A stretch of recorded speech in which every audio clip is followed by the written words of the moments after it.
Hello and welcome to the Pod of the Damned. I'm your host Ian. Joining me as always is my co-host Nico. How's it going, buddy? I'm good. How are you? I'm good. I'm actually really happy now because looking at this, we've obviously got a very full screen with some special guests here today. I'm happy that yours is like the smallest camera, so it means to get to see the least amount of you. Is this better? No, it's worse. It's worse. But yes, welcome, Nico. Thanks for coming back again. You know, I try every week to get rid of you, but you just keep coming back. Yeah, I'm like a bad smell. Yeah. Anyways, and as you can see if you're watching along, we are joined today by two very special guests. Not even friends of the show, part of our podcasting family. Big welcome to Boomer and Gabby. They are the hosts of the Podcast in the Woods horror podcast. How are you guys doing? Welcome on in. Hey-o, Hi. doing good. Yeah, it's funny because I almost just tank the opening like I do, but behind the scenes, I mess things. Either the opening or the closing of our show, I just end up fucking that up. And I almost did that because as soon as right before you started talking, I almost said something for whatever reason. It's fine. It's fine. Hello, He welcome never to lets anybody do the intro, ever. Well, but you guys can just attest that I offered Nico the opportunity to do our intros, and he flat out refused. No. He used to offer all the time. He still does, but every time I would take him on the offer, he would just start talking. In fairness, kind of a dick. I think I would probably do that as well. I'd just be like, Nico, you're doing it wrong. You're doing it wrong. That's why I don't do it. Well, we are very, very happy and glad to have you guys here on the show. Boomer, I know obviously you are returning to the show.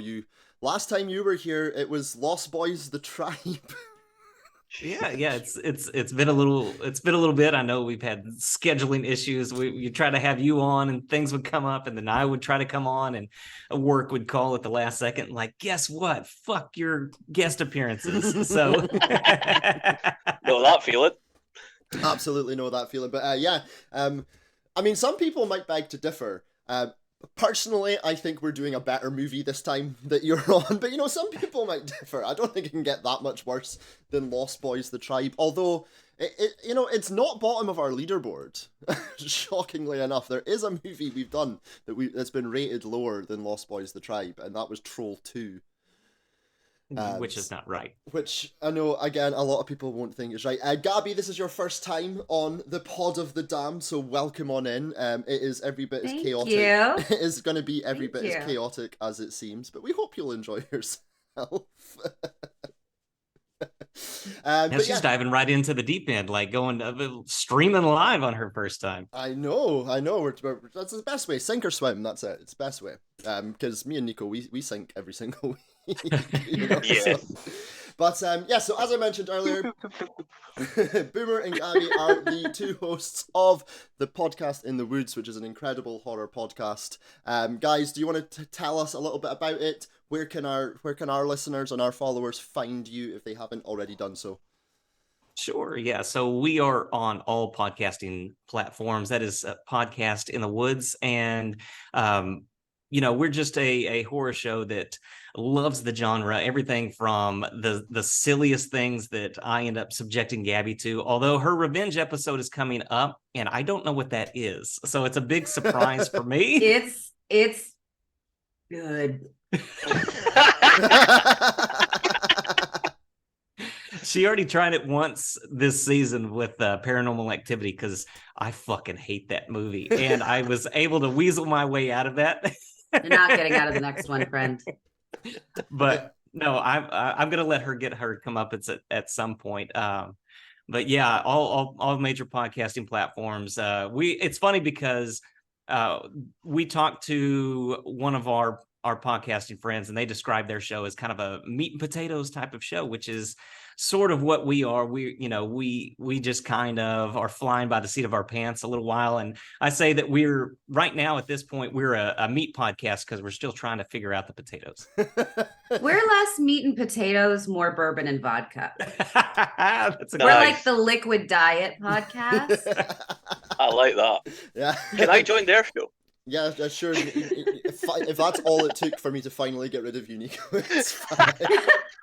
It's alcohol. It's always alcohol. I would just like to point out again, I know our regular listeners will probably be sick fed up of me hearing this, but me and Nico are actually real life friends for any new listeners out there. He will shake his head, but we are, Nico. We've known each other for a very long time. See, I'm trapped in his like roof space. See this bit here? That's what that is. I'm like caged in the roof space. Send help. No one's coming to help you, Nico. You'd love that, would you?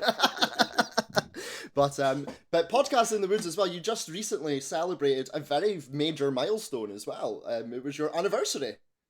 Yeah, we just hit our 1 year anniversary. So one more time, happy anniversary, friend. We made it so far. We made it 1 year.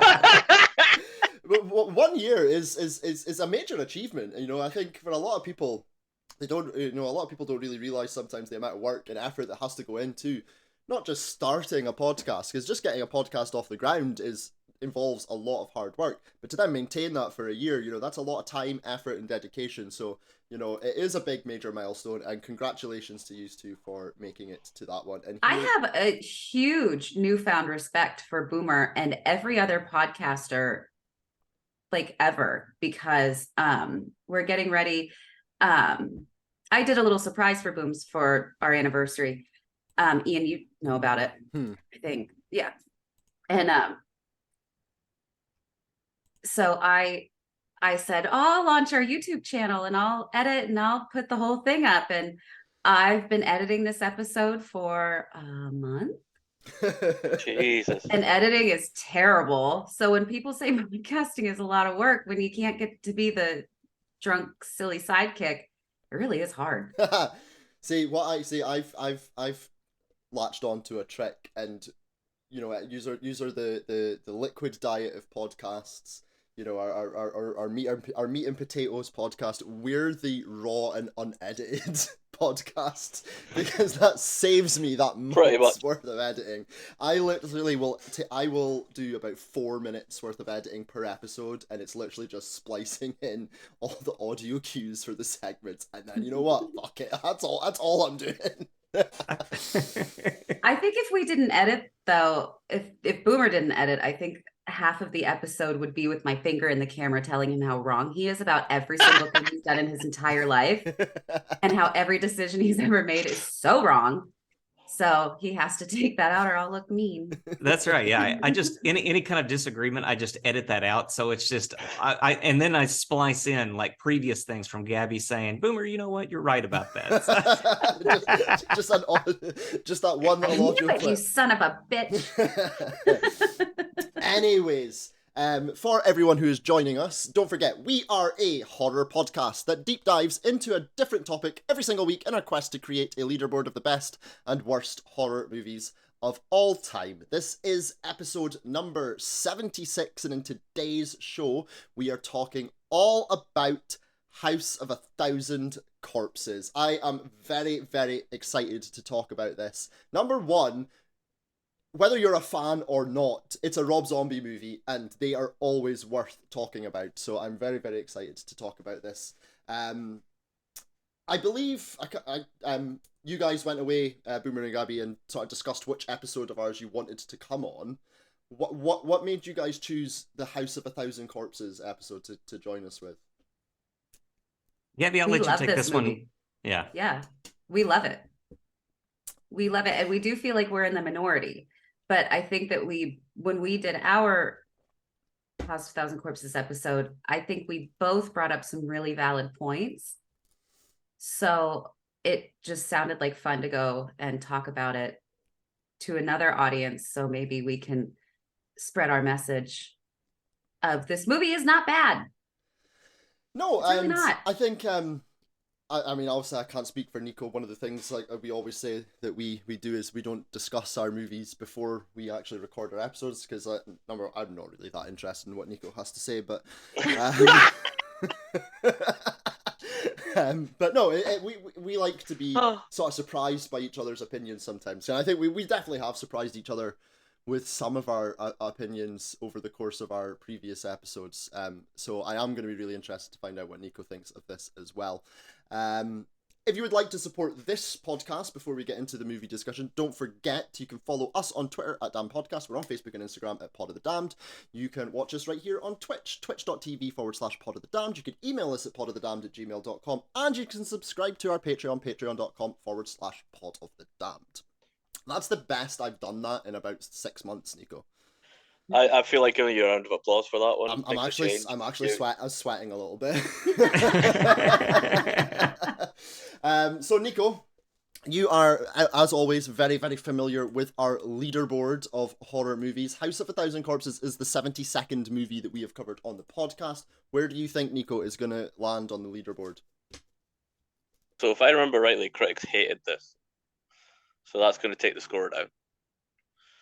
So I'll say it's probably going to be a 6.57. So you think on average, by the time you take in our 4 scores to account, the listener scores and all the critics, it's going to land at about a 6.5. That would put it in 43rd place on our leaderboard. Yeah. Okay. So that's just in that bottom half. Okay, well, we will see later on in the episode if you are right. But for now, we shall... Can I ask a question? Of course. What's number 1? Number 1 at the moment is Alien. Oh, yeah. That makes sense. Our top 5 at the moment, we've got Alien in first, Halloween in second, Reanimator in third, The Omen in fourth, and A Nightmare on Elm Street in fifth. The Omen? The Omen. Wow. Yeah, like that got really sort of positive scores all across the board. One of the highest scores that our listeners gave it. Yeah, The Omen really high. There's lots of ones like glaring giants that we've just not covered yet as well. So things like The Omen and all that will end up lower down on the leaderboard. But as of right now, out of the 71 movies that we've reviewed, yeah, that's currently in 4th place. But there's your leaderboard always hurts my feelings because. I mean, it's not even that top 5, I think, that hurts my feelings. It's when you start going lower down the leaderboard and you see some of the big movies that are just lower down. And, it's one of the reasons why we do our ratings the way we do. You know, we do an overall average of, mine and Nico's and whoever, any guests that we have on, plus, Rotten Tomatoes and IMDb and our listeners. And we take an average so that we feel like that kind of gives like a truer rating of where a movie actually lands. Because then you take out, some personal bias or bias for or against, and, tastes sort of get taken into account, and that just sort of gets moved out of the equation, and you get this sort of average. So when you look a little bit lower down our leaderboard, and I know this one really hurts a lot of people, it doesn't really hurt me, but having Halloween 3 in 68th place that kills me. Upsets a lot of people. So okay with that. I am so fine with that. Yeah. I'm so good with that too. But I know the one that hurts me is Lost now. Boys. I mean, Lost you say Boys the one that hurts you is the Lost Boys. The Lost Boys is in 10th place. That's perfectly it respectable. should be number 1. It should be number 1.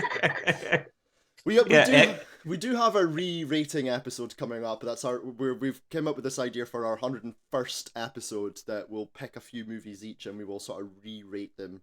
Just in case we think we were being a bit harsh or overly generous. But Nico, I think you might struggle because when I was reading out all of your ratings, you were just like, no, that's right. No, that's right. Yep.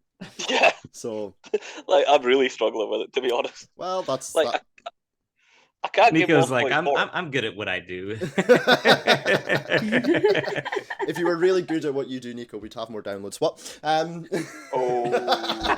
Whoa. Talking actually of downloads.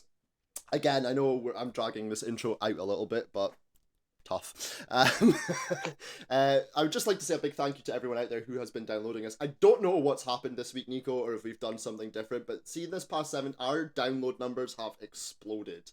We have done more downloads this week than we did in the previous 4 weeks combined. So thank you to everyone who's been listening to us and downloading us and playing us. Thank you so much. We really appreciate the love and the support. It's that Blair Witch effect. It is that Blair Witch effect. That episode that Nico tried to weasel out of, but I wouldn't. Yeah. I wouldn't let him. I hate that. But just in case, hello from the guys from Huntley because they said they'd listen. So hello. There you go, a little shout out. Any Boomer, Gabby, would you like to do any shout outs? Is one of your mums watching or? No, thank God my mom doesn't listen to this show. Yeah, I know. I think I would immediately, stop the recording if my mother came into chat.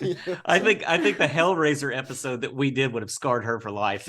I loved that episode. But yeah, it was dirty. I bet it was.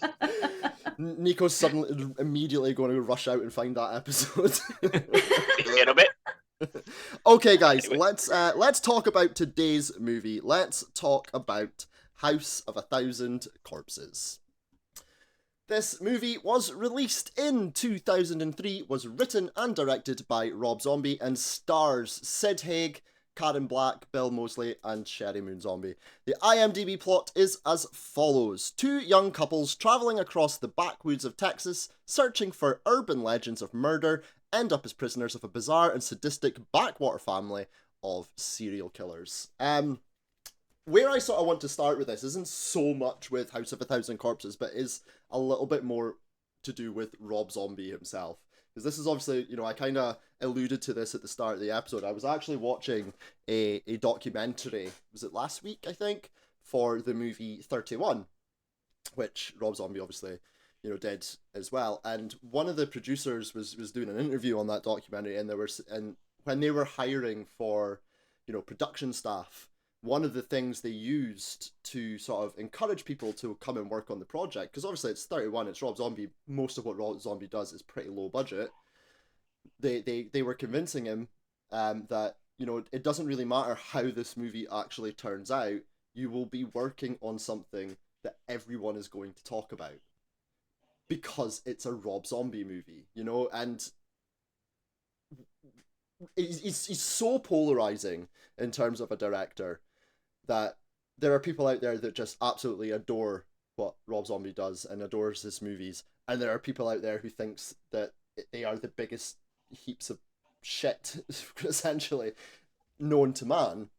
And there doesn't always really seem to be that middle ground. But I think there is something to be said for that sort of X factor of it doesn't really matter if the movie's good or not.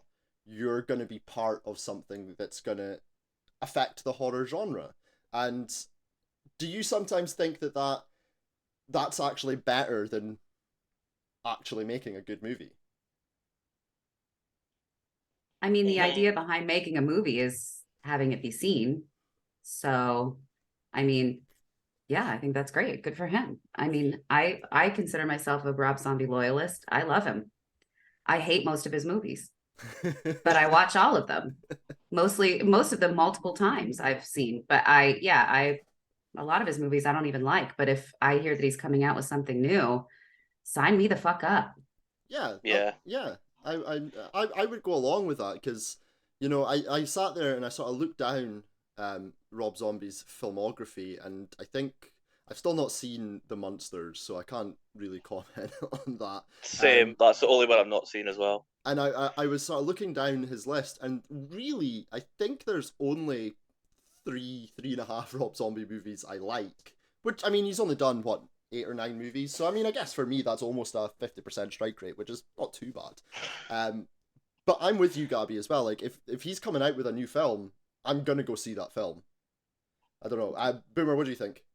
I think it's kind of interesting how polarizing Rob Zombie is. Everybody loves Rob Zombie as kind of like the person and the musician, not so much as the director. But when you think about his filmography, his highs are really, really high and his lows are really low. And there's not a whole lot that's in the middle. There's not very many films in his filmography where you're just like, oh, that's okay. It's either, wow, that was really good, or wow, that was complete shit.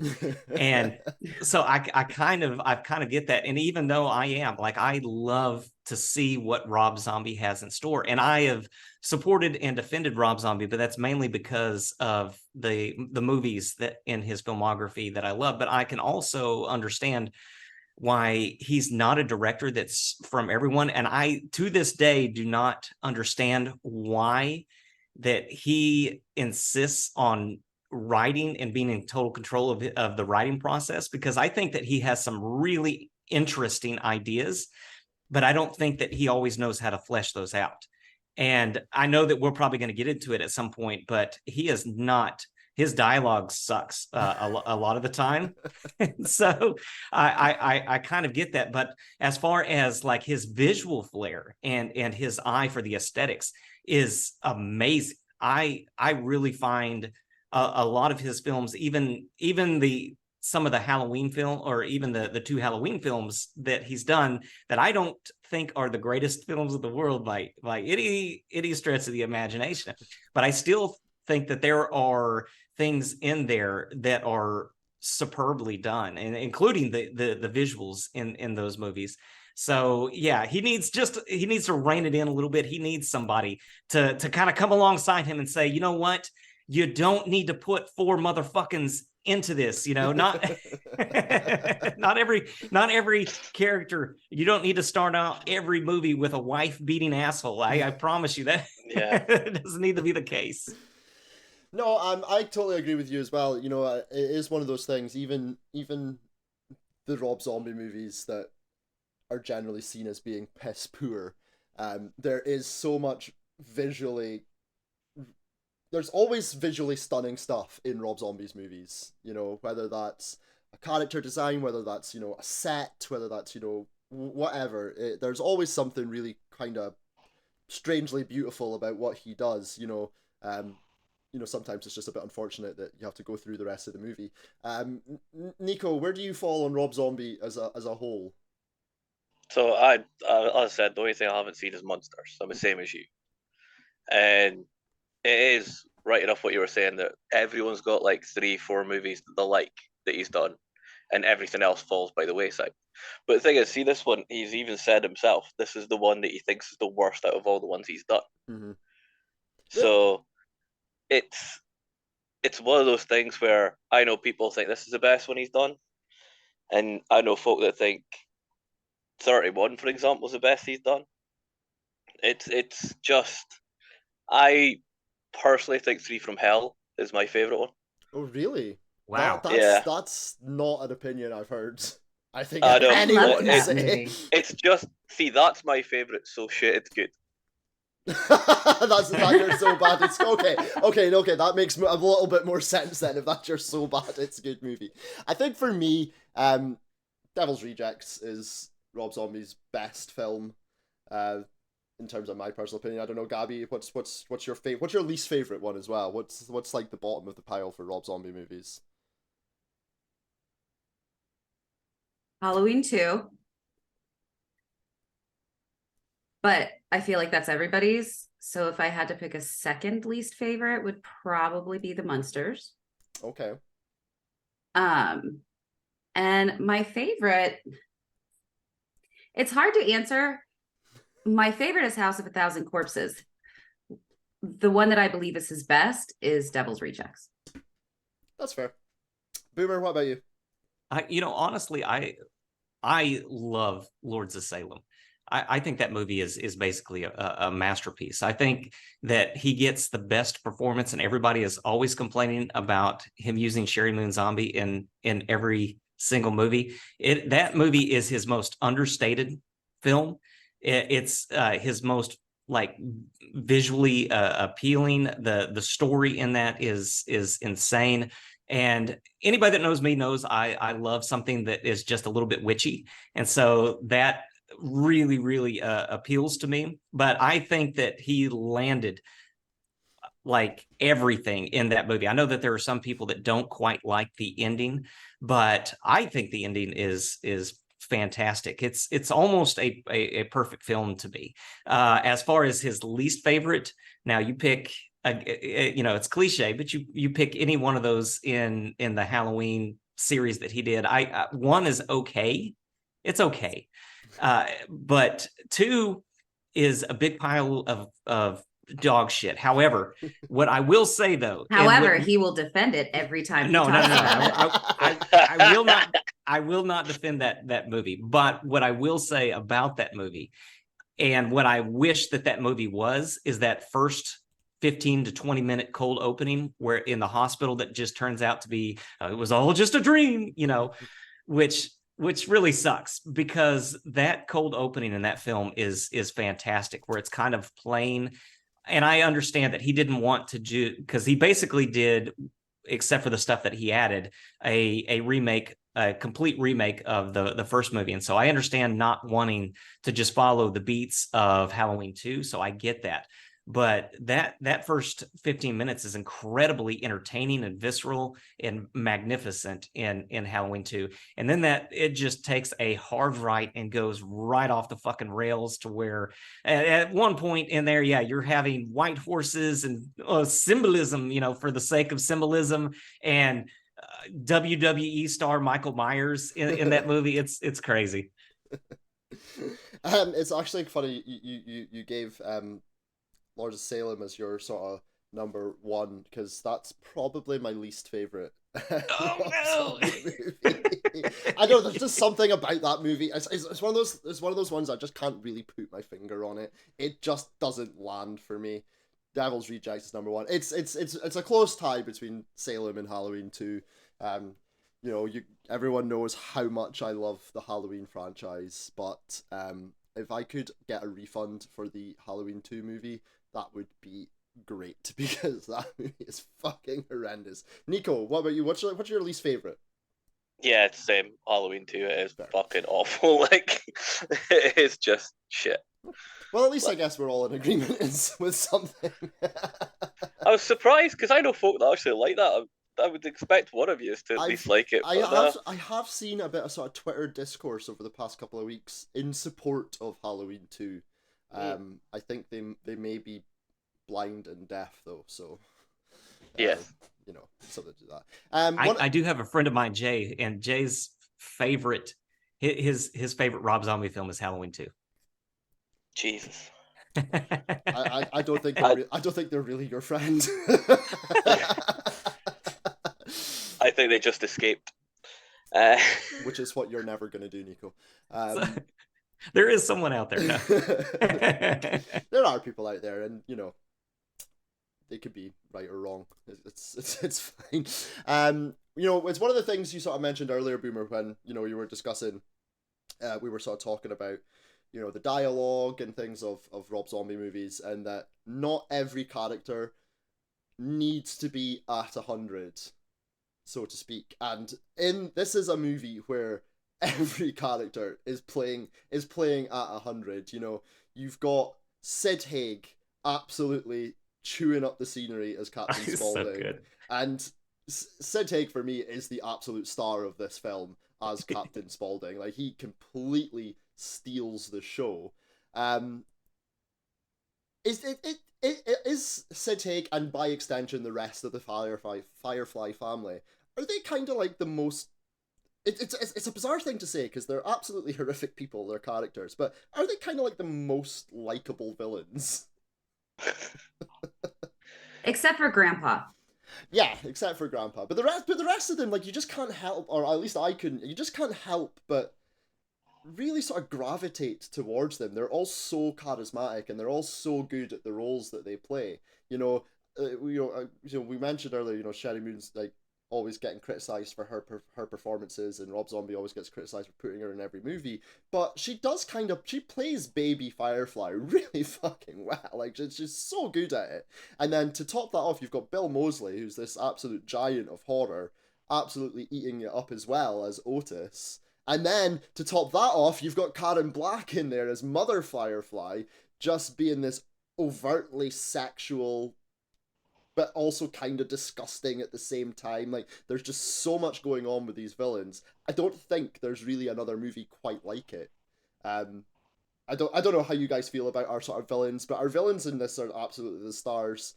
And yeah, I just think they're the most likable people. Yeah, I like each and every one of them. Like, even Grandpa, I think is kind of funny in a way when he's doing his stand up. It makes me cringe laugh in a way, and how funny he thinks his own. And I see some of myself in Grandpa. Not okay. Ew. What? Well, this just took a dark turn. You guys looking for a female co-host, because yes. I need a job. It's fine. I will sign the adoption papers after the end of this recording. That's just in the fact of how funny he thinks his own jokes are. Like I see myself in that. It's like, well, if nobody else is gonna laugh, I'm gonna laugh at my goddamn jokes. So I love Baby in this, and yeah, like Karen Black playing Stifler's murderous mom is fucking incredible. Yeah. She's amazing, and yes, Sid Haig is the absolute star of this film. He's incredible. So yeah, at least in this one, and I think a lot of people, and of course you're going to see the Texas Chainsaw Massacre vibes in this. Some people will call it ripoff, some people will call it homage. I'll go ahead and say this is, yes, just a little bit of a ripoff because of how much that he adores that film. But a lot of people will say like, okay, original Texas Chainsaw Massacre, but no, this is really more of a play on Texas Chainsaw Massacre 2, where everybody is just fucking bonkers through that entire film.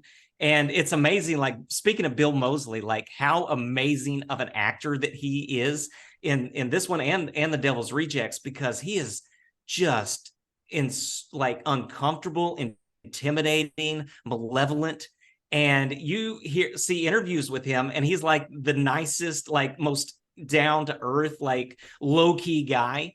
And I think it was like we were watching In Search of Darkness, and you have Bill Moseley on there, and I'm like, holy shit, that's Bill Moseley. Like I'm picturing Bill Moseley like sitting in his shack somewhere in California with stringy hair, waiting for his next call.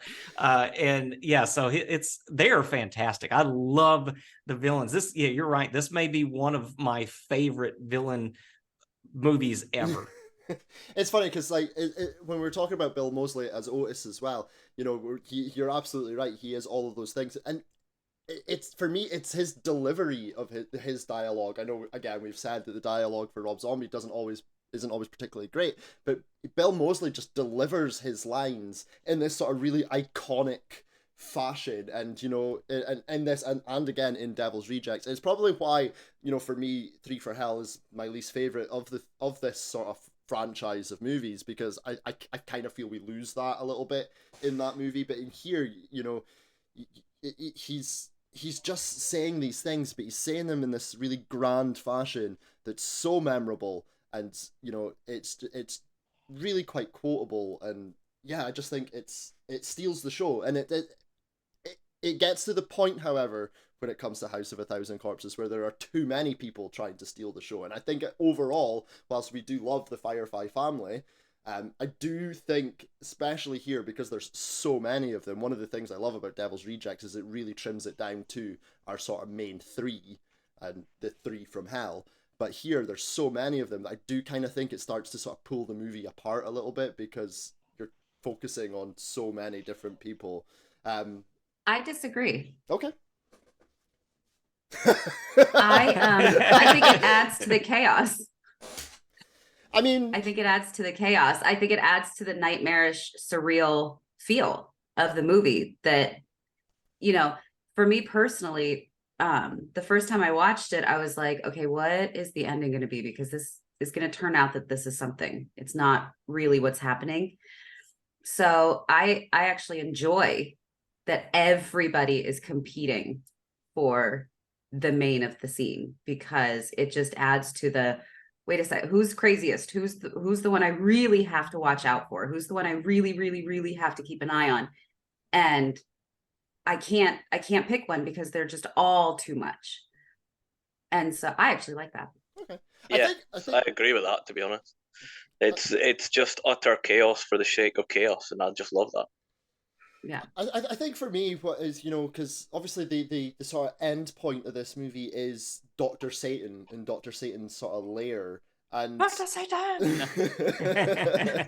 And I think the problem that I have, and you guys are absolutely right, it's absolutely chaotic, and they're all sort of competing to see who's the most disgusting, and all of that. But I think Grandpa wins every time. Hog. But for me, it's what it detracts away from what is essentially supposed to be our, if you're looking at it from like a video game sense, Dr. Satan's kind of like supposed to be that final boss, And I feel like Dr. Satan kind of gets lost in this movie. Obviously, we don't see him until the very end, and, you know, it's a sort of grand reveal. But I think because everything that's come before it is so chaotic, and everyone's trying so hard to be just topping each other in every single scene, that it makes the Dr. Satan reveal slightly lesser for me. See, originally, like I agree with you. So this is, if you want to talk like Lords of Salem is my favorite. This movie is 1A for me. This is a fantastic film. And I've always liked this one. But when we were doing our recording, I actually came up on the recording that we did on this episode because of something that Gabby said. And I won't steal her thunder. I'll let her talk about it. But like how that final scene, because I'd always said, man, this is kind of feels out of place with all of the stuff that has come before it. It you know, it feels just a little bit disjointed. But something that she pointed out was like that may not have even happened. It may have just been like a hallucination or a fever dream. And I thought, like when I started thinking about it in those terms, and that may not have even been his intention, but when I started thinking about that interpretation of it, I enjoyed it that like even more. Well, yeah, because from my perspective, if you don't like it the first time you see it, if you go back and rewatch it from the perspective of you're watching somebody's nightmare, because remember, the girls start the movie sleeping. They're sleeping in the back seat. It's nighttime. So who's to say that they didn't fall back to sleep? And this is just all one long nightmare. If it's not, and if this is in fact happening, she just went through a lot of trauma. Her brain would be broken at this point. She saw her man get killed. She saw her friends. She's being hunted. She was buried alive. She saw her father's face on someone else.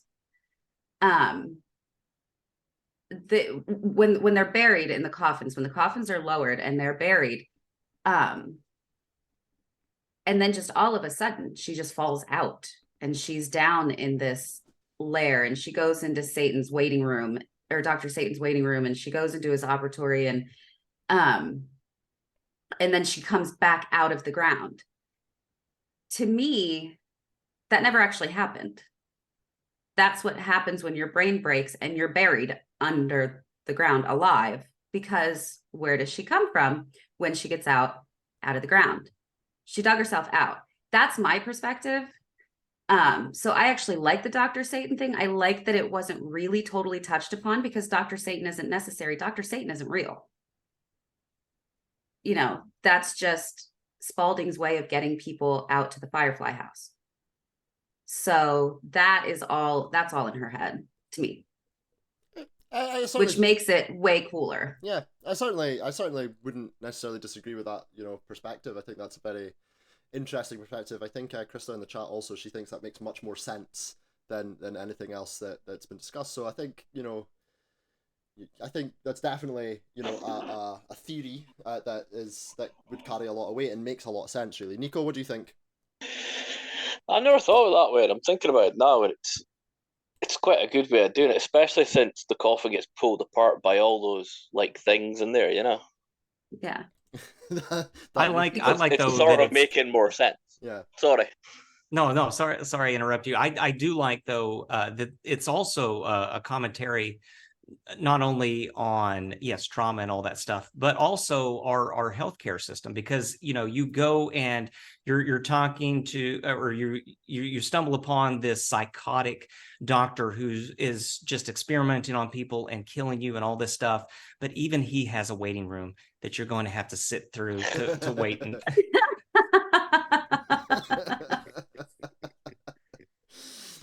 I mean, at least his healthcare is free.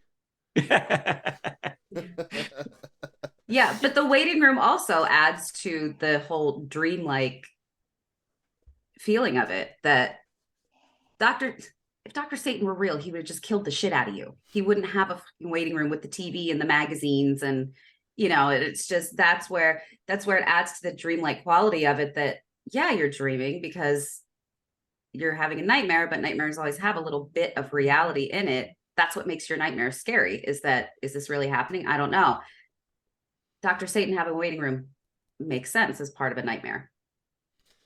Can I And the just whole going through the caverns and everything and meeting that two guys that peel it off her as well sort of makes sense.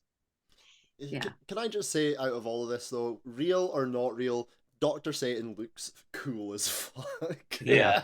Yeah. Like that, He's scary. that is incredible character design. You know, his mask that he wears and the sort of contraption that he's got on, he's absolutely terrifying. So yeah, like real or not real, he looks cool as fuck. Can I just say, none of this, dream, not dream, meeting the Firefly family, their ultimate fates, none of this would have happened if the characters, our main characters, which includes Dwight Schrute, which, you know, I'm sure we'll get onto shortly, but if they just hadn't picked up a hitchhiker. Now, I don't know about you guys, but there is no situation, no set of circumstances on this planet in which I would pick up a hitchhiker. I don't know about you guys. No. And when I'm not watching horror, I'm listening to true crime. So no. Boomer, would you pick up a hitchhiker? No, of course not. Now I have hitchhiked before, and How did that go? Like, I just like, I don't know. Like, I'm quite an introvert, so like that's just like my worst nightmare. Okay, so funny story. I am an alcoholic. That's hilarious. No, so fun. What the fuck? Better hide this then. So funny story. When I was in high school, I'm not sure what they call that overseas. I'm not sure if it's high school or whatever. But you know, when I was in high school, the upperclassmen were throwing a party, and so I played American football at the time, but I wasn't old enough to drive, and so I got invited because I was one of the cool kids playing football. I had no way of getting there, so I was like, "Fuck it, I'm going to this party." And I waited on the side of the road and hitchhiked to get to the high school party. But no, Right. would I ever pick up a hitchhiker? Absolutely not. I'm driving right past those fuckers. I mean, hitchhiking's not really. I mean, I don't know how common it is. I don't know, like if you're driving along the road in America. I don't. Is it really that common that you're gonna see a hitchhiker at any point? It's not a thing. Not anymore. No. No. Nico, would you pick up a hitchhiker? We don't really get them here, do we? You do still get them, but not that often, to be honest. It's normally between city to city over here. In fairness, though, Nico, out of all of us, my money is on you being the one who would pick one up. Well, I don't drive, but if I drove, I would pick one up. Yeah, I thought you would. Yeah. But I've hitchhiked as well. I was absolutely bladdered one time in Dundee, and I'd missed the last train home. So I was basically decided to walk from Dundee to Aberdeen because I was that drunk. And I saw a lorry going past. 66 miles, guys. That's the distance. Oh my God. Between Dundee and Aberdeen. I thought it would be like, I can walk that. I was that drunk. I was polluted.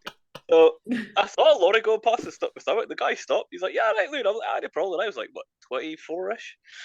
And he picked me up and took me. He's like, "Not going all the way, but I'll get you to Stonehaven." And I'm like, "Oh, no problem." Oh, that's so that I mean, he took you what, about 50 miles out of that 66. So that he took you a fair distance then. The guy was just yapping away and everything, saying, "You can't stay safe to this. You should really hitchhike." This sort of shit. And I'm like, "Aye." But then, As he whenever the slowly conversation died pulls down, the knife out from under his chair. but anytime the conversation died, he just went back to that. He's like, "And you know, you should really do this, Lou." Aye. No problem. Anytime the conversation died, so did Nico. I'll take you wherever you want, but you're gonna have to put these ropes on your wrist first. Nico, you're gonna have to take that ball gag out your mouth. Okay. He was actually quite a nice guy. I must have just got lucky, to be honest. That's what he was thinking too. He'd already satisfied. Yeah, he'd already probably saw satisfied the his long murder hair owner like earlier in the evening, so you were good. Well, he probably saw the long hair and thought it was a chick. He's like, "Ah, fuck." What a horrible surprise when you finally saw your face. Uh, Wow. Okay. So, I've mentioned it earlier. I want to quickly circle back to it. Can anyone see Rainn Wilson and not just think it's Dwight Schrute? Because I really have a hard time seeing him as anything else in this movie. Well, I thankfully saw this before The Office, so Yeah, me too. I could never see Dwight Schrute as anything other than, what's his name? Not Jerry. What's his name? Bill. Bill. Yeah. I mean, I guess it does kind of depend on, I've seen this first as well. Which you've seen. Oh, okay, so it's just me then. Okay, never mind. Yeah. Well, remember, you're the baby. I have a really hard time. Okay. Yeah, I actually saw this in the theater, and not to be a dick and hijack the show, but here we go. Hijack away. Yeah. So, did anybody else? And I'm not sure if you got the teaser trailer in the UK. So it's a crime scene, and there's this text over it, and it says like in 2001 or whatever it was, whatever year, the most horrible crime in America happened, and it's just these police officers digging in the rain. And so they're digging up these corpses in the rain. And I'm like, that's all it is. It doesn't give you you don't get to see any scenes or anything like that. It's just like it puts this real visceral image into your mind. And I was like, holy shit, like what is this? Because my horror love, we had just suffered through the entire 90s. And my horror love had just been reinvigorated by things like Ringu and Curse and things from the East. And so I was on board with horror again. And I get this teaser trailer that's fucking amazing. And it says, and at the end, it's like from the mind of Rob Zombie. And I'm like, holy shit. Okay, I'm going to see this. And I don't know if y'all got that, but I was so excited. I was there day one to see House of a Thousand Corpses in the theater. Well, Yeah. I mean, this came out in 2003, so I was about 11, 12 years old when this came out. I don't really remember there being huge hype about this over here. I this do. First came out, but Nico, you might remember better. Yeah. I remember that, but it stopped just before the corpses start getting dug out of the ground. Yeah, that's what it is. Like, it doesn't actually show anything. It's just like these police officers in their rain gear, like digging in the mud. Yeah, that's what it is. Well, that's what it was over here. It might be different there. Am I? Okay, so they call this a Texas Chainsaw ripoff, and I might be remembering this incorrectly, but didn't John Larroquette wasn't he the voice in the teaser? I can't remember. He was the same voice that did the beginning of Texas Chainsaw Massacre. Yeah. That's really cool. I'm gonna have to go back and watch, because I don't remember. Like, I'm going all off memory from whatever it was 20 years ago or so. So I'm gonna have to go back and check that out. I'm gonna watch it right now. I'm muting myself. But that's the thing, that's the thing as well. And this is probably me just saying, this is what starts to make me feel old about life. Is that this movie came out 20 years ago. And I still consider House of a Thousand Corpses to be a relatively modern movie, but that this has now been out for 2 decades. Rob Zombie now has a very full filmography, and there's 2 other movies in this franchise, and you know what, guys, I just feel old. Yeah. Nico, God knows how you feel, you old motherfucker.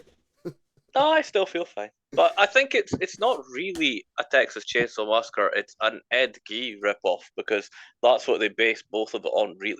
Mm-hmm. And they even mention it at the start of the movie when they do the murder trail. Sorry to take us off topic there, Nico. Your camera has frozen, so I don't know if you want to try and has it? Reset that. We can still hear you fine, but your camera is frozen. Just so you are aware. Okay, I will try and do that now. Well, that's the thing, because obviously, Boomer, you were mentioning it earlier about whether or not you call this a rip-off or a homage or whatever it is you want to call it. Obviously, friends of the show have given us their opinions, which we'll get into when we jump into that topic.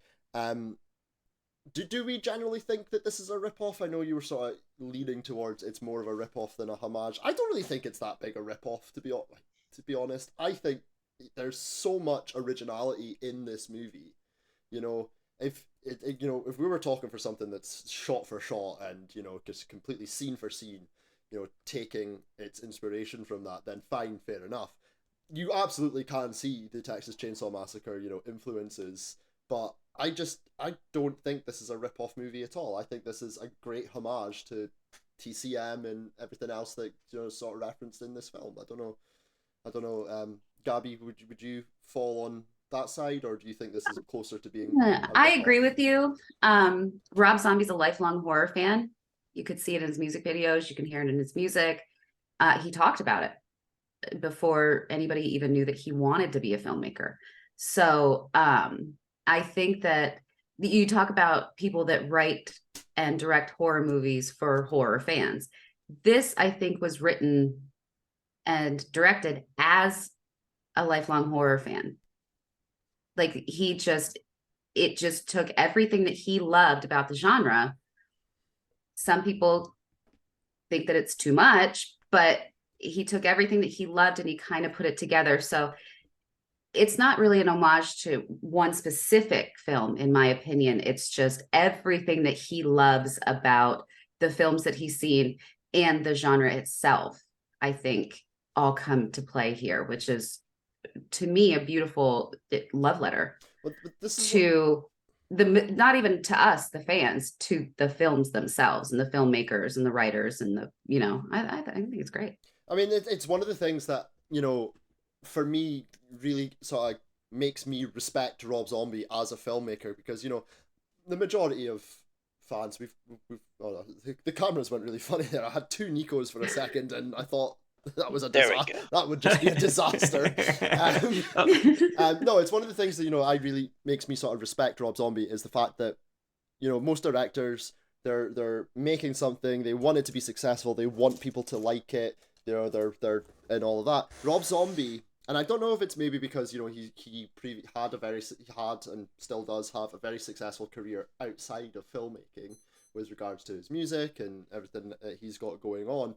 He seems to make movies for himself. He's doing what he loves. And you really can, I think, when you look through his films, even the ones that, you don't like, you can really see he just seems to have this sort of artistic, creative freedom that very few other filmmakers actually have. Because, he's a lifelong horror fan. Because, his career doesn't depend on the success of any of his movies. He is already a very successful person in terms of his music career as well. That it's almost like he doesn't really care whether you like his movies or not. He's not doing it for you. Yeah, I think that's what makes the difference. Yeah. Right. And I would agree with that. So let me clarify my statement just a little bit. So I think that this, okay, let's not use this word, but let me make this analogy. So everyone knows how much I love Evil Dead 2. And so this would be like... Wait, you do? Breaking news. Next, you're going to tell me you really like Asian horror. Yeah. You know what? Ju-on may be a good film, just to let you all know. But, so this would be like me taking that inspiration and then setting a movie in a cabin in the woods and having demons or something like that, but putting my own spin on it. And that's kind of what he does. There, you're right. There is enough originality here to where he makes it his own thing. So I'm not saying it's a ripoff a la those old, what the Italians used to do and make 17 Jaws ripoffs because that movie made money. That's not what I mean. I mean, this is like one of the best possible things, like Gabby was saying, that he loves the genre and he loves these films, and this is what inspired him. And so he's taking those influences and then branching them out and making them his own. And there's so many interesting things. And he even does things like where he takes things that you're familiar with and just twists them completely on their head to make something that you have never seen before in a film. And again, like, so that's what I mean by kind of a ripoff, but it is his own creation, his own thing. And I think it's a beautiful thing. I don't think it's a negative thing when I say that. I know that there's horrible negative connotations with that, but that's not what I'm trying to get at. But like the scene where Otis is standing above the deputy with a gun, and it just pans out. And I was in the theater at watching this movie, and everything in you is expecting a loud boom and a loud gunshot and all this stuff, but it just ratchets up that tension. And I remember sitting there and I'm like, God, when's it going to happen?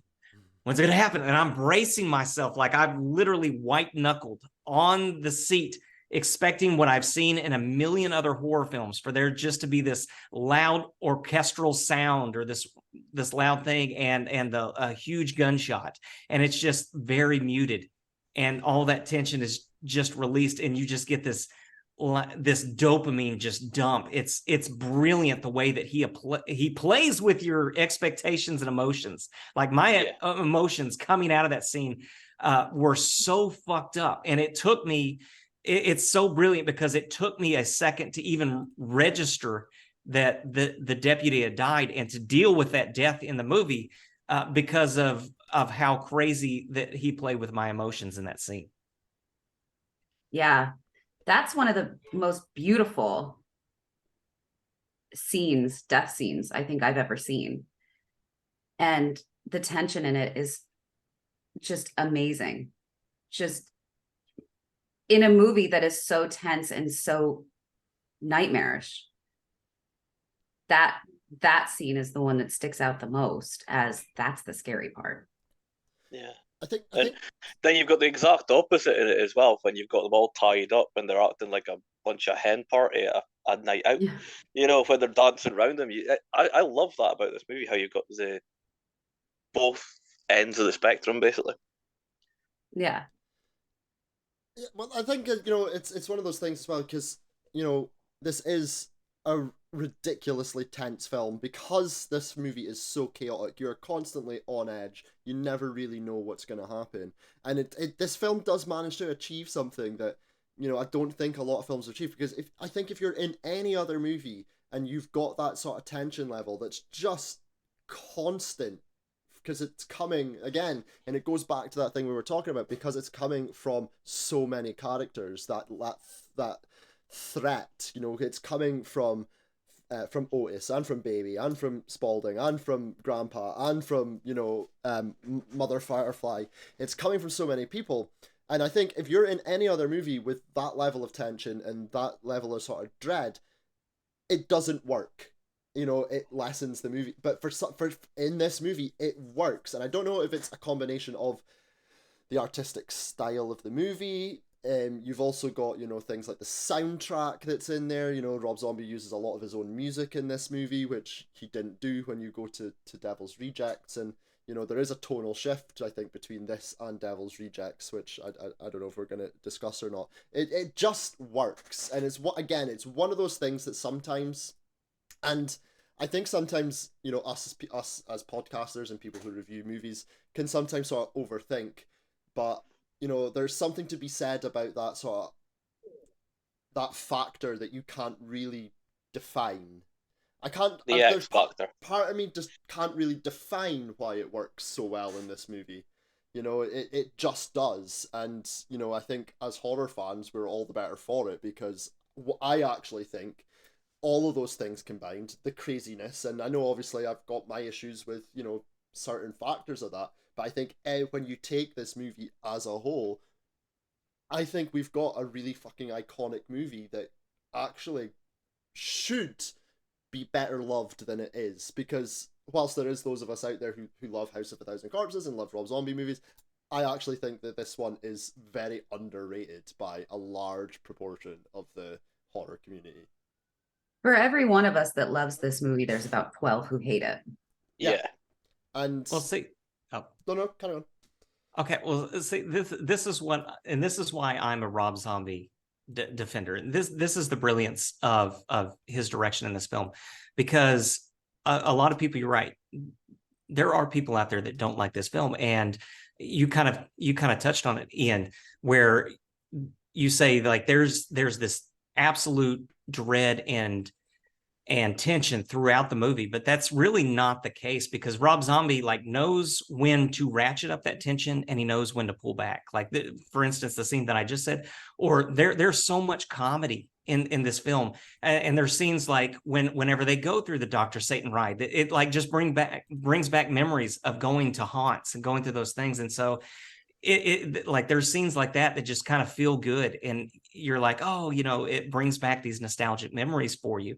But also like the red hot pussy lickers scene, we're gonna get fucked up and do fucked up shit, and that's funny. So it's like that the entire movie is not just one build on everything. It's not just like tension throughout, but he knows like when to pull back and let you rest, but like you have an overall feeling of unease and tension and dread throughout the movie, but you don't and that's why I say it's so brilliant, because you don't even notice that there's these ebbs and flows in the movie. And that's why it's like we can't put our finger on why it's so good.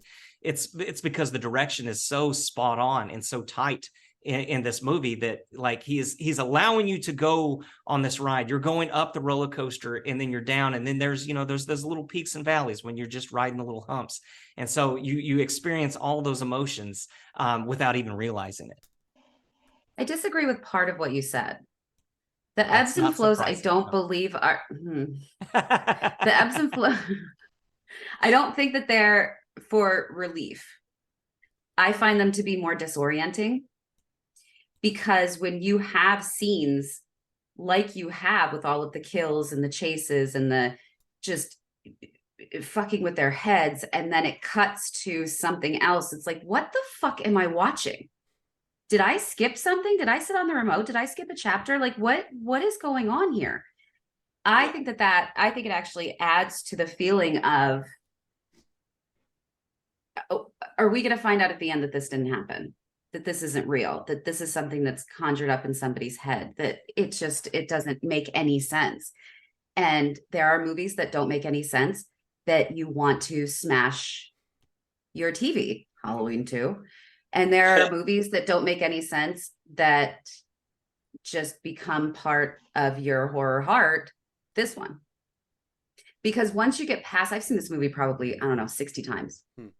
This is one of my comfort food movies. And I can watch this movie now from a perspective of, every time I watch it, I focus on a different character. Every time I watch it, I try to see it from a different perspective. This is such a great movie to kind of pick apart in a good way. And I think that I do agree with just about everything else that you said, but I think that that's actually, I don't think that it was intentionally put there for levity. I think it was put there to be like, what? Like, what is going on? And a place called Red Hot Pussy Lickers, that's not real. Like that's another thing that adds to the nightmare dreamlike feel of it.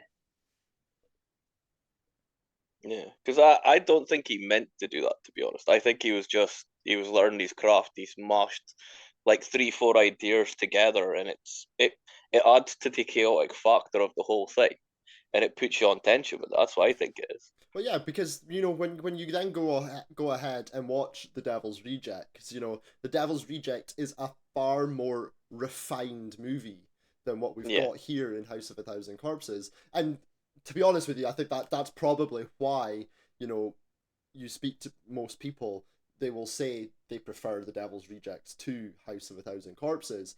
I think that's probably why, because he has learned his craft a little bit, and I think he's maybe just learned how to edit at this point. I think that's definitely missing from this movie, because the House of a Thousand Corpses is basically just a giant music video, and but again, it goes back to what we're saying. It adds to that chaos. It adds to that sort of it factor around House of a Thousand Corpses, and it's part of what makes it such a great movie, in my opinion. Yeah. Because if I remember rightly, there's not much been edited out of it anyway. It's not just like about 4 or 5 scenes that's out in it, sorry, because they couldn't fit it in, because they wouldn't be allowed to. Yeah, I think he did. I think he did have to edit some parts out. Yeah, He edited a I lot. know the Actually, baby I think he did. Yeah, Yeah, I think the he baby had an thing. X rating. yeah, Yeah. yeah. I think he had to edit this down quite a bit, to be fair. Really? Yeah, So I'm sure it was like there's a lot of it just been left in that was meant Oh to yeah, get I edited think out. there was a lot left in, but I think because I think there's like 3 different versions of this, but there's obviously the theatrical version. I think did they release a director's cut of this? No, Don't it was think they destroyed, do. I think. I think so, yeah. And then Yeah. there's the sort of original version. I don't think it was gonna get a rating anyway. Um, I'm pretty much done with everything that I sort of want to say about House of a Thousand Corpses. I will open up the floor to you guys. You know, if there's anything else that you'd like to bring up. You know, favorite scenes, favorite kills. The last thing that I want to sort of ask you guys is, and we kind of touched upon it earlier, who is your favorite member of the Firefly family? You can only pick one. The rest don't exist. Nico. Mother Firefly. Oh, no, okay. Straight away just... Sorry. Fuck, that's fine. I thought we were just shouting out.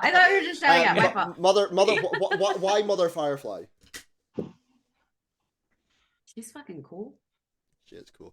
Do you prefer Mother Firefly as played here by Karen Black, or as in played by... Oh, her name's just gone out of my head. The actress who plays her in Devil's Rejects. What's her name? I've just forgotten. But obviously... different cast, but which one do you prefer? Karen Black. Karen Black. Fair. Boomer. Yeah. Buy or sell Yeah. on the Firefly family. Ian, have you never listened to our show? Gabby Goes First. No. Get the fuck out of here. You actually looked offended by that. By the way, it was Leslie Easterbrook who played Mother Firefly in The Devil's Rejects. Yeah. Yeah. No, I like Baby Firefly, and it's just because she's like a scary cartoon character, and I love her portrayal of Sherry Moon's portrayal of Baby Firefly. I think it's just charismatic. It's fun. It's just insane, and I think that she is well served by her questionable acting in this movie. I think I think it really works. And as a final thought, I do. I to be fair, I do think that the Red Hot Pussy Liquor thing was intentional. If those of you out there don't know, that's also the name of my OnlyFans account. So I understand like what you know. Evil Scotsman. But anyway, right. So it's fine. The link to Boomer's OnlyFans account will be in the description of this episode. Nico, go on then. Your buy or sell in the Firefly family. Oh, 100%. I love Psychos, baby. Baby for you. Yeah, it's yeah. I'd quite happily be her victim. Yeah, I thought you'd go there. Like, I would put up as much of a fight as I could, but it wouldn't be too much of a fight, if you know what I mean. Unfortunately, Nico, we all know what you mean.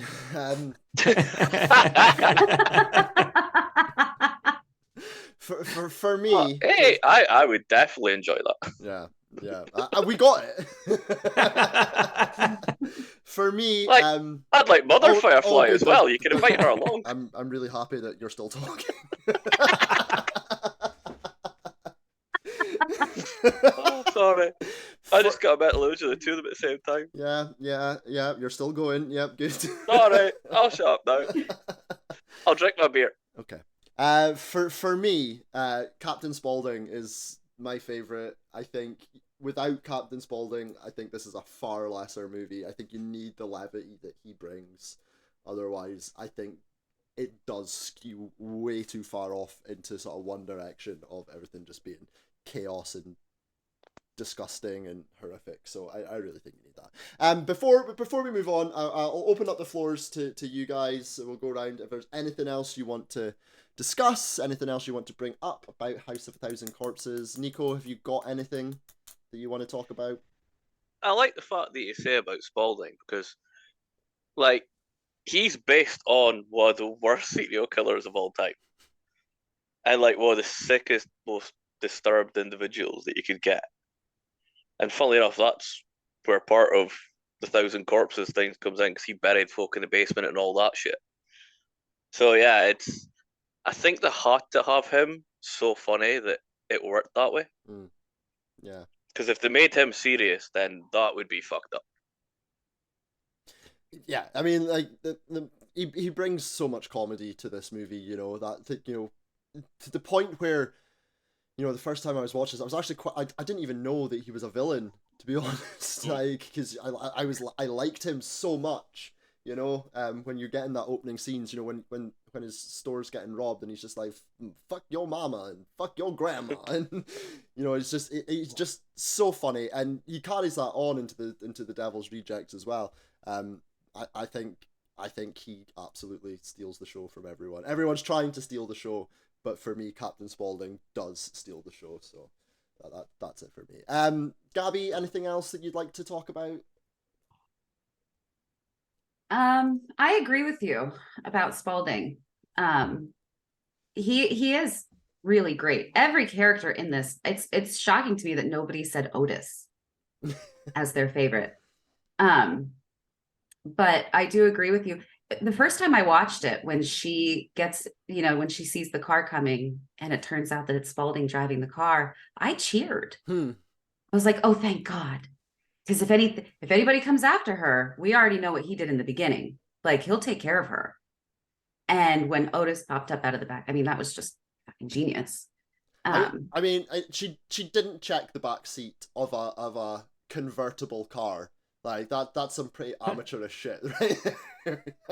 Well, that to me is another thing that adds to the dream. You know, for me, there are people that love one more than the other. There are people that hate both.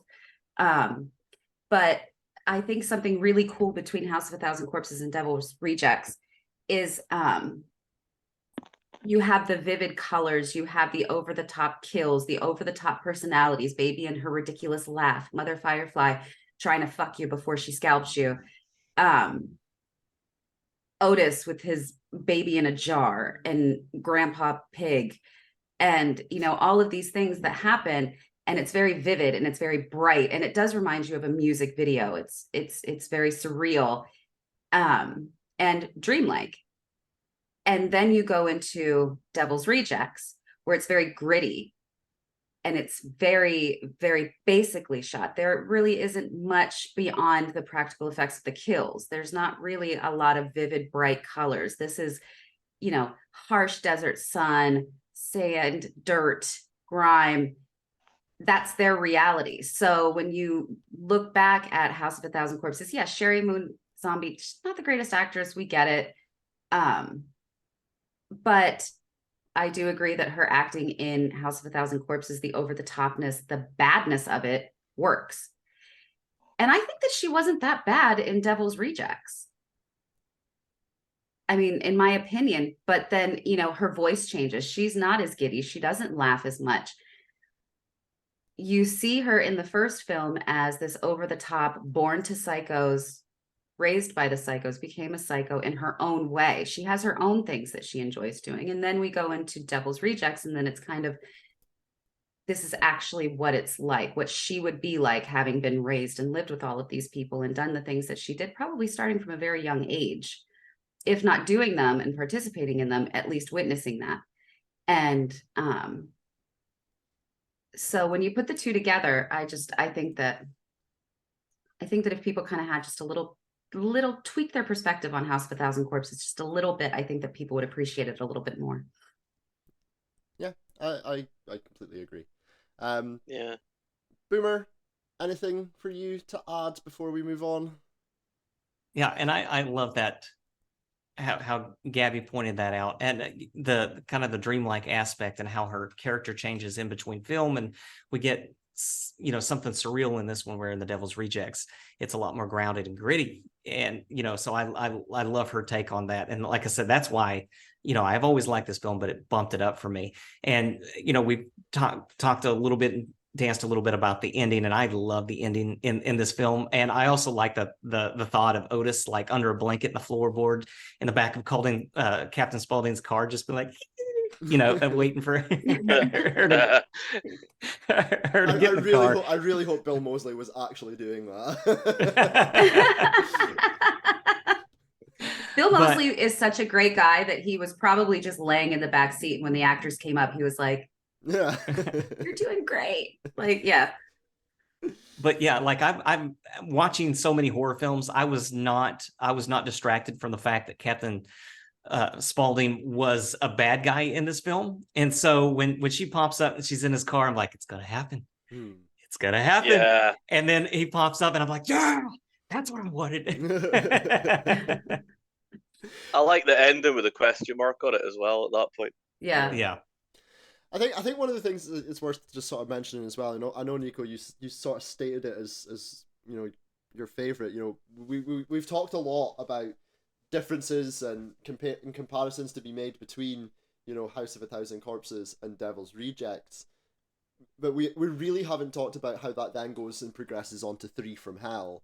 And from my perspective, that's because I don't really feel like Three from Hell is really worth talking about. For one, it's a totally separate entity for me. The only thing that's the same is the characters.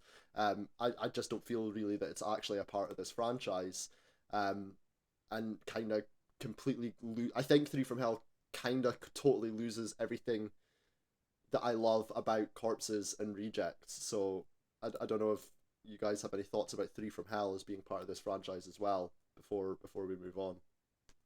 It's like a progression, so like this is so chaotic, then it gets streamlined further and further. So like they're two opposites of what the movie could have been. Well, for me, I obviously mentioned Captain Spaulding being my favorite, and he brings that levity is not obviously, unfortunately, Saitake sadly passed away, which is why he's not. And I know we see him briefly in Three from Hell. It's not him not being there what really has been the detriment of that movie. I think it didn't help it because he was a lot of people's favourite character. And I mean a lot. Like, I was surprised that he wasn't the one that all of you had said was your favourite, because everyone I talk to always says he's the favourite character. So I think that's what hurt it the most. I don't know. Boomer, Gabby, what do you guys think about sort of Three from Hell and its place in this franchise? I absolutely would have been fine with it ending at Devil's Rejects. Just that was the end. I was excited when I heard that Three from Hell was coming, but I wasn't like, I was just like, what are you gonna do? Yeah. How are you gonna but I mean, it's okay. I agree. I don't really think it doesn't really have a place, and it was very unnecessary. But it's another one that if you tweak your perspective, Captain Spaulding dies. Is this what he's picturing is happening? Because they're all so crazy and they want the violence, they want the destruction, they want the death. Maybe this is just him like kind of daydreaming, like, oh, here I am. What are they doing? I guess, but that's reaching. Even I know that's reaching. That's reaching a lot. Yeah. I mean, yeah, but it's okay. Boomer? Yeah, I think like Gabby, and we talked about the polarizing nature of his filmography, and I think this is like the one film in his filmography that kind of commits the ultimate sin of being forgettable. I've seen Three from Hell a couple of times. I don't remember most of that movie. I cannot tell you beat for beat or plot points or anything really that happens in it. The one thing that I can say is Richard Brake's in that movie, and I'm always happy to see him in anything. And so for me, that's like the one good thing and one memorable thing of Three from Hell. Yeah. I stood behind Richard Brake in a hotel check-in line once. Had no idea who he was till he walked away, and I was like, yeah. He's very handsome. I bet you were staring at his ass, were you? I was actually, he had the coolest shoes on. His boots were really cool. I was looking at his boots like the entire time. No, I agree. I think Three for Hell it is that one movie, isn't it? That's just like it's the one movie in his entire filmography that just feels like everyone kind of goes, it's okay. Like, it's not horrendous, but it is absolutely that unforgettable thing. It's the thing that we always say, Nico. I would rather watch something that's a complete train wreck, car crash of a movie, than something that is committing that sin of just really being boring. You know, I'm like you, Boomer. I've only really seen Three from Hell. I think I've seen it 3 times, and all I can pretty much tell you is that some luchadors show up halfway through the film, and Richard breaks in it, and there's like a knife throwing contest at one point, and that's pretty much all I can probably tell you from it. So yeah, for me, it's that unforgivable thing when it comes to horror movies. See, I think he was trying to reach on a bigger audience with that one, and that was his mistake with that. Yeah, it was a big mistake because that movie is boring as fuck. Anyways, let's move on. I'm very conscious that we're of the time and we're talking about this movie. There's tons to talk about. Let's move on to our next segment, and we'll get through a little bit of trivia. As always, we'll start off with the finances of the movie. According to IMDb, this movie had a budget of $7 million and grossed worldwide $16.8 million. So, you know, this movie initially didn't make a huge amount of money. It made enough, though, and was successful and popular enough that they obviously went on to make a sequel, and it sort of was the springboard for Rob Zombie's career. But, you know, in terms of financial successes, this isn't going to be, you know, up there as, you know, the biggest sort of blockbuster horror movie of his career. I'm trying to hold my cut off camera, sorry. Oh, that's okay. As I can't remember what one of you guys mentioned earlier, in an interview in 2014, Rob Zombie himself acknowledged, obviously, that whilst this movie does have a pretty large cult following, he himself is not a fan of this movie. He has been quoted as calling this movie a calamitous mess, and that when he rewatches it, all he sees is flaw upon flaw upon flaw upon flaw. You know, it is the wildest, I would say, of all of his movies, and I think, you know, we talked about it earlier, you can definitely see that sort of ability to refine what he's putting out on camera in the movies that come after that. It is the most chaotic. Yeah. I mean, we're our own greatest critics. I mean, hey, Rob Zombie, it's okay. It's a good movie. And, you know, but I think it's also his first time. Everybody's critical of their first time. I mean, nobody looks back on when they lost their virginity like, I fucking nailed it. Like, you know, like everybody has their first time that they're like, oh God, and you think about it and you cringe. Yeah, a little bit. Yeah.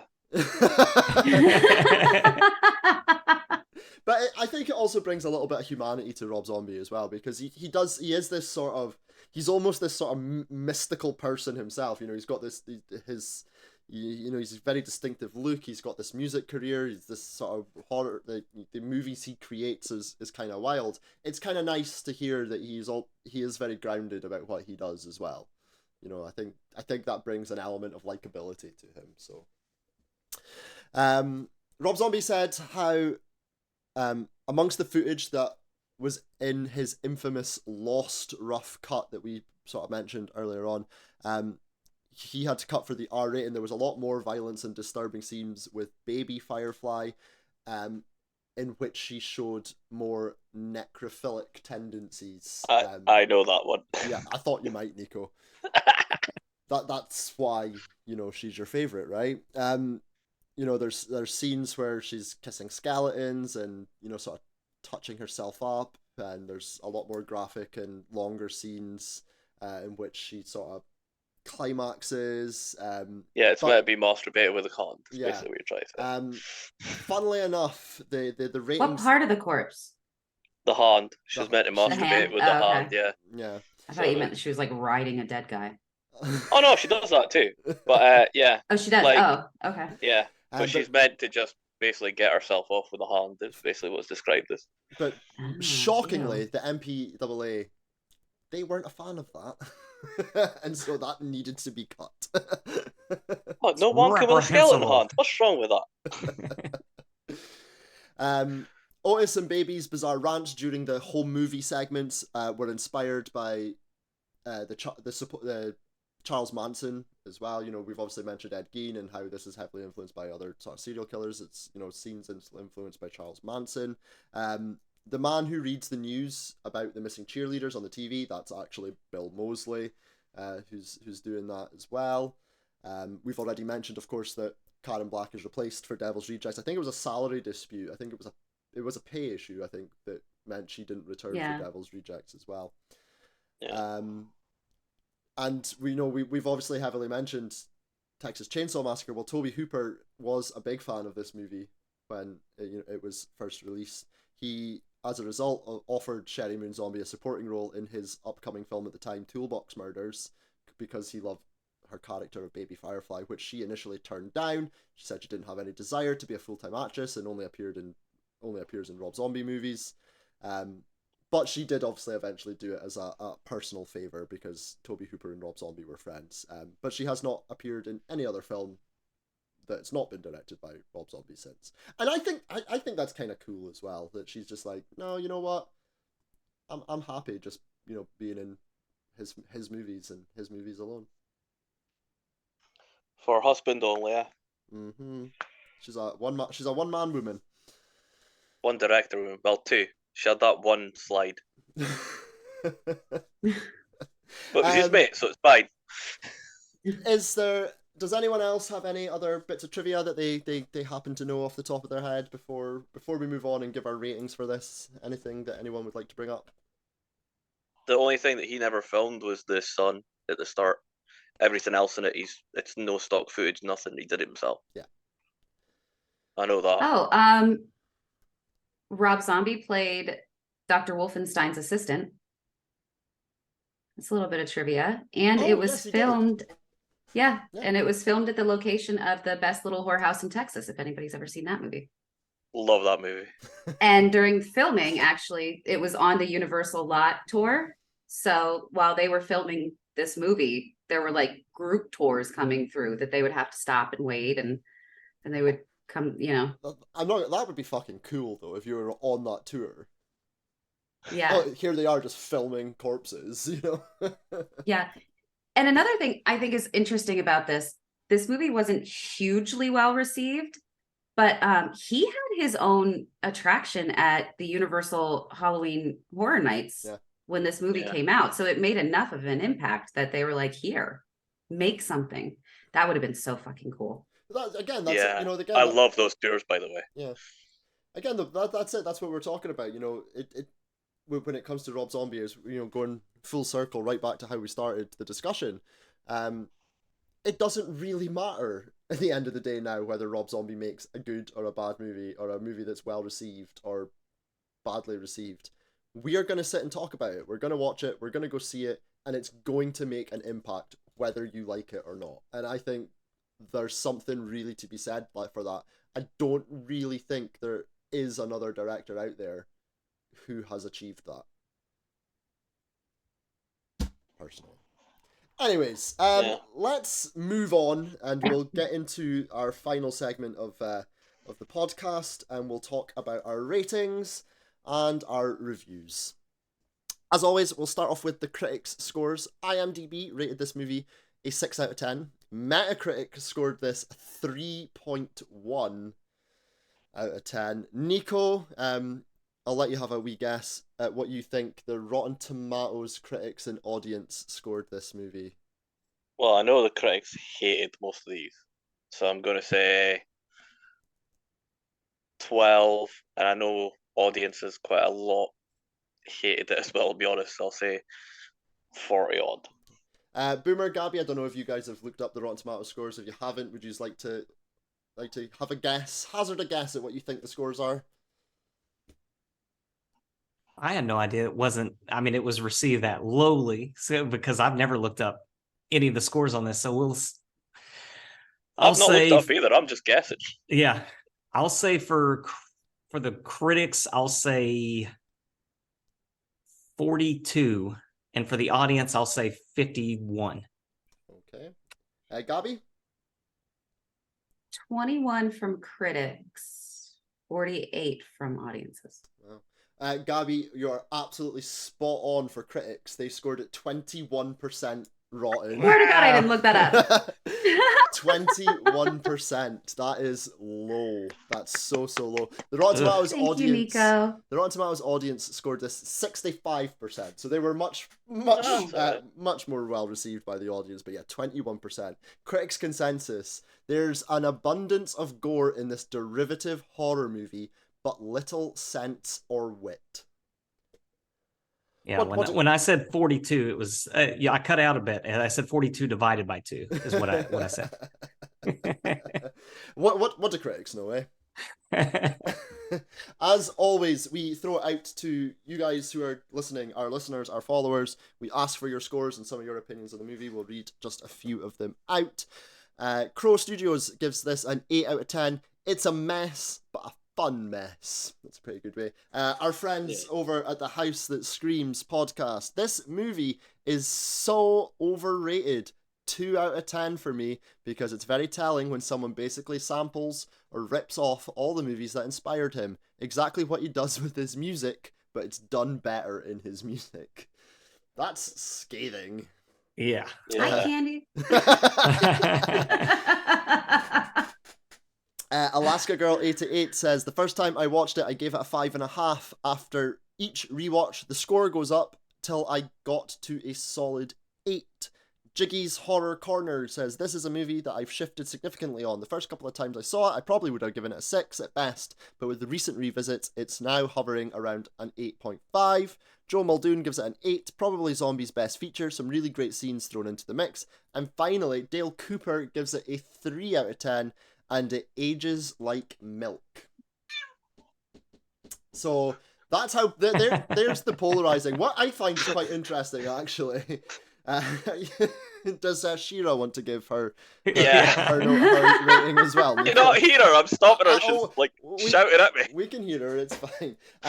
What I find quite interesting about some of those ratings is people shifting from that sort of middle of the range and rewatching and bringing bringing that score up quite significantly. You know, I think maybe that's that thing that you were speaking about, Gabby, is, you know, as people rewatching it, you know, maybe slightly changing their perspective on the movie, causing them to, you know, to shoot those scores higher. I'm not saying that I'm more right than anybody else either. That's my opinion. I would love to hear if somebody did that. Yeah. Like, if it did in fact change their score, I think it would be interesting to see. Yeah. So on average, I am more right than Boomer all the time. It's fine. I'm more right than Nico all the time as well. So, combining all of our listeners and followers that scored this movie, they gave this movie on average a 7.6 out of 10. So a very good score from those guys. So that just leaves us to give our ratings and scores. Who would like to go first? Who would rate? What would you guys rate House of a Thousand Corpses on a scale of 0 to 10? Ladies first, go on. Oh. No, I want Boomer to go first. Okay, Boomer, on you go.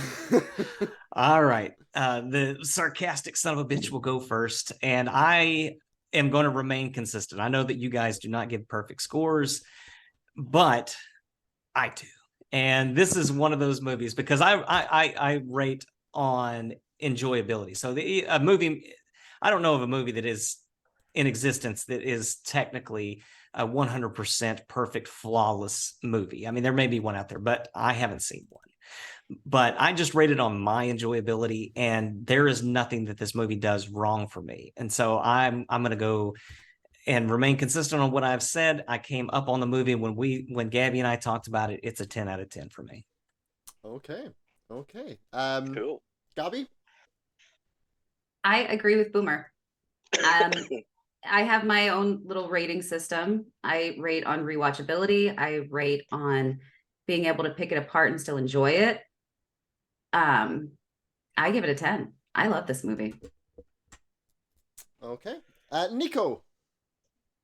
I'm good at this point because mine is like, I rate it differently from what Ian does, but mine is still going to be an 8. That's fair. Okay.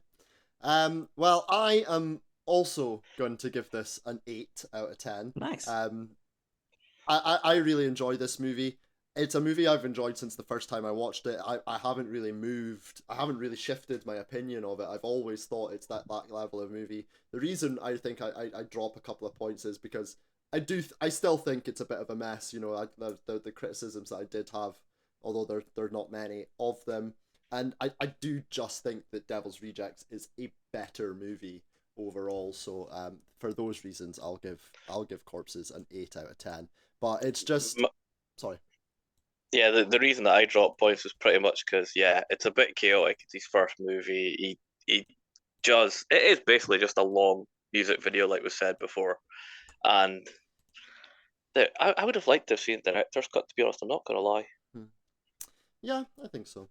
Anyways, all of our scores combined with our listeners and our critic scores gives House of a Thousand Corpses an average score of 6.8 out of 10.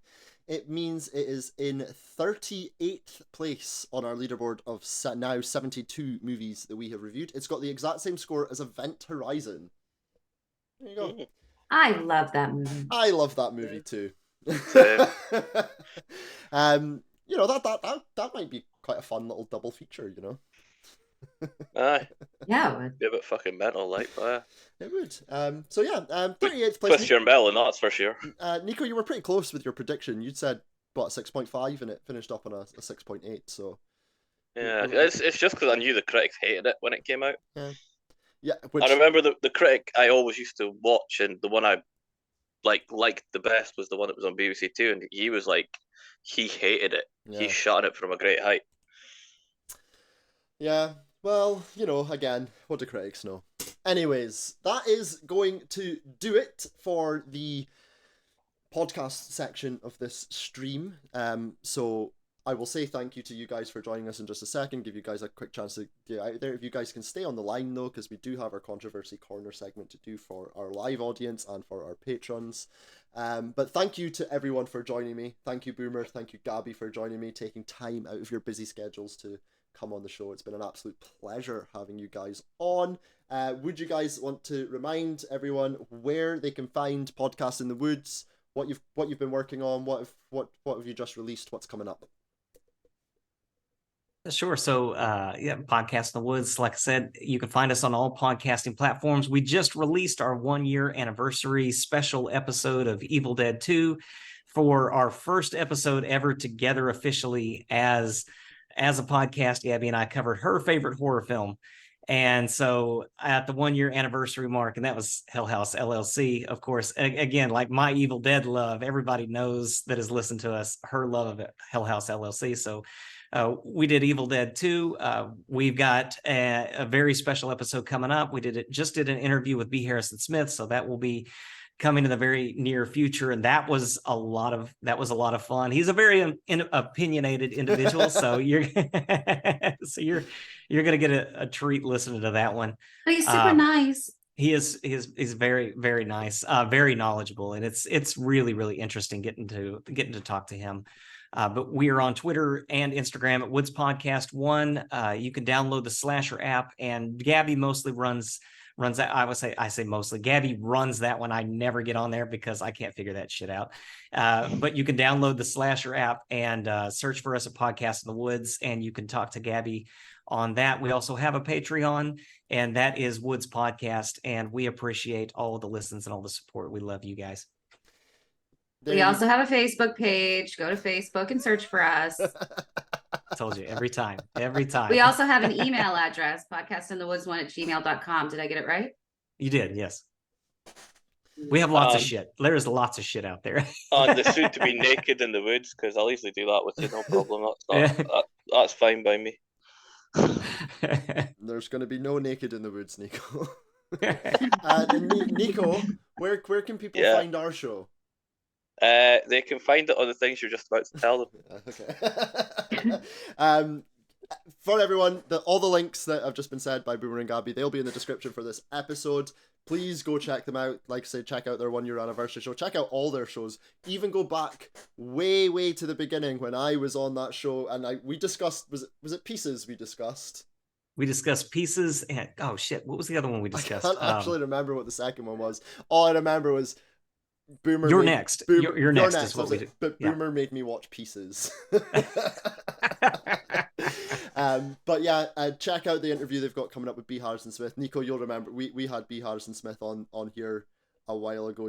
He is a very interesting, very, very fun person to talk to. Yeah. But he is a super nice guy, with some very, very strong, but justifiable opinions. He's one of these people who has very strong opinions, but can back himself up, and I think, which is an art I think is lost on a lot of society, to be honest.